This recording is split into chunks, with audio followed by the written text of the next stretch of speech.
War Game. Ada yang kata Becky Lynch ni akan join team Nia Jax, Lash Legend dengan The Kabuki Warrior.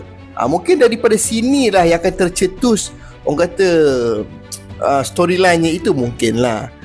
Dan aku rasa AJ Lee wajib keluar dekat sini untuk mencabar next opponent untuk Becky Lynch supaya Intercontinental tu nampak gar. Kalau Maxine Dupri okey, cuma macam baik nak feud nak lagi best AJ Lee Becky Lynch. Sebelum dia berfeud untuk Intercontinental, baik dia berfeud untuk Survivor Series. Dan kalau kau tanya aku match ni apa car, mungkin boleh jadi DQ, AJ Lee datang kacau.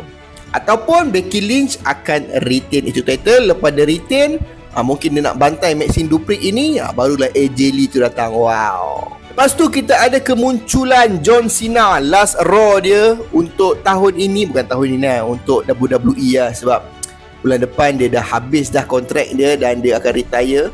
Kalau kau tanya aku, dia akan datang buat pengumuman di Madison namanya stadium tu, New York tu. Tapi memang tu tempat besar, semestinya akan ada satu momen yang best untuk John Cena.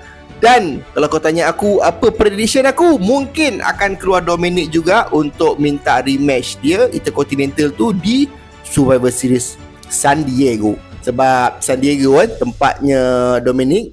Aku rasa akan something berlaku di New York nanti dan akan set up Intercontinental Champion John Cena versus Dominic. Apa pendapat anda? Dan mungkin kita akan dapat tahu lagi seorang siapakah yang akan mewakili tim CM Punk dan juga tim Division esok. Mungkin lah. So itu yang menarik akan berlaku esok. Cuba korang predict lagi apa yang akan berlaku lagi esok. Komen kat bawah.